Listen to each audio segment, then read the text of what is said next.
അപ്പോൾ നമ്മൾ ബട്ടർഫ്ലൈ ഹൗസിൻ്റെ എൻട്രിയിലാണ് നിൽക്കുന്നത്. അപ്പോൾ നമുക്ക് ഉള്ളിലോട്ട് ചെന്നിട്ട് അവിടുത്തെ കാഴ്ചകളൊക്കെ കാണാം.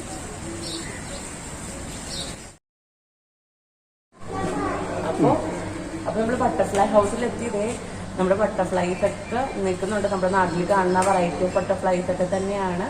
നല്ല ബ്യൂട്ടിഫുൾ ആയിട്ട് നമുക്ക് അടുത്ത് കാണാൻ പറ്റും. തൊടുന്നില്ല പാവം, അതുകൊണ്ട്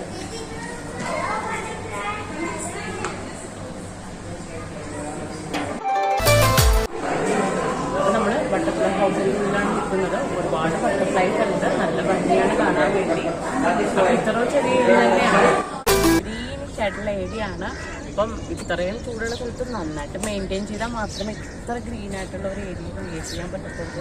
ഞാൻ പറഞ്ഞല്ലോ, നമ്മളൊരു ഐലൻഡിലാണ് ഈ ഒരു ഇത് സെറ്റ് ചെയ്തിരിക്കുന്നത്.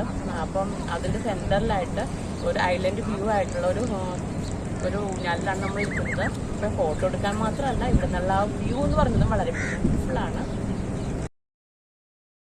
അൽനൂറയിലെ നമുക്ക് കാണാനുള്ളത് ഈ ഗ്രീനിഷ് ആയിട്ടുള്ള ഒരു ഏരിയ തന്നെയാണ്. എല്ലായിടത്തും നല്ല ഗ്രീനിഷും നല്ല റീഫ്രഷിംഗ് ആയിട്ടുള്ള ഒരു ഏരിയ നമ്മുടെ നാട്ടിൽ നമ്മൾ കാണാറുള്ളതാണ്. എന്നിരുന്നാൽ പോലും ഈ ഒരു മരുഭൂമിയിലാണ് ഇവർ ഇത്ര നന്നായിട്ട് സെറ്റ് ചെയ്തിരിക്കുന്നത്. അവരവരെ നന്നായിട്ട് മെയിൻറ്റെയിൻ ചെയ്യണതുകൊണ്ടാണ് ഇത്രയും നന്നായിട്ട് വന്നിരിക്കുന്നത് തന്നെ. എപ്പോഴും നന്നായിട്ട് അവർ വാട്ടറൊക്കെ ചെയ്ത് കൊടുക്കുന്നുണ്ട്.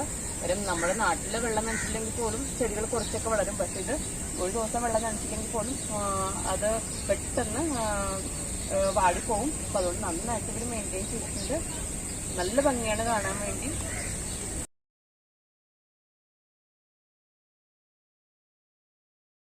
ഈ സെന്ററിലൊക്കെ നമുക്ക് നിൽക്കുമ്പോൾ ഒരു കാടിൽ നിൽക്കുന്ന ആ ഒരു ഫീലിങ്സ് ആണ്. കിളികളുടെയൊക്കെ നല്ലൊരു സൗണ്ടാണ്. ഇത് നമ്മുടെ നാട്ടിൽ കാണുന്ന കോമൺ ആയി കാണുന്ന കുറേ ചെടികളൊക്കെയാണ് ഇവർ പിടിപ്പിച്ചിരിക്കുന്നത്. നന്നായിട്ട് നല്ലപോലെ മെയിൻറ്റെയിൻ ചെയ്യുന്നുണ്ട്. അതുകൊണ്ടാണ് ഇത്ര നല്ല ഗ്രീനിഷ് ആയിട്ട് ഇവിടെ നിൽക്കുന്നത്. പിന്നെ നമ്മുടെ ആലുവേറയാണ്. പിന്നെ കാറ്റസ് വേണ്ട നല്ല ബിഗ് സൈസാണ്. നമ്മൾ പിക്ചറിലൊക്കെയാണ് കേട്ടോ ഞാൻ ഇത്രയും നല്ല വലിയ കാറ്റസ് കണ്ടിരിക്കുന്നത്. നല്ല രസമുണ്ടല്ലേ ആ ഒരു ഗ്രീനിഷ് ഏരിയയിൽ ഈ ഒരു ഇത് ഇങ്ങനെ വച്ചു പിടിപ്പിച്ചിട്ട്. അപ്പോൾ എന്തായാലും നിങ്ങൾക്ക് ഈ വീഡിയോ ഇഷ്ടപ്പെട്ടെന്ന് വിചാരിക്കുന്നു. അപ്പോൾ നിങ്ങൾ കണ്ടു നോക്കിയിട്ട് അഭിപ്രായങ്ങൾ പറയാൻ മറക്കരുത്. ആദ്യമായിട്ടാണ് ചാനൽ കാണുന്നതെങ്കിൽ സബ്സ്ക്രൈബ് ചെയ്യണം.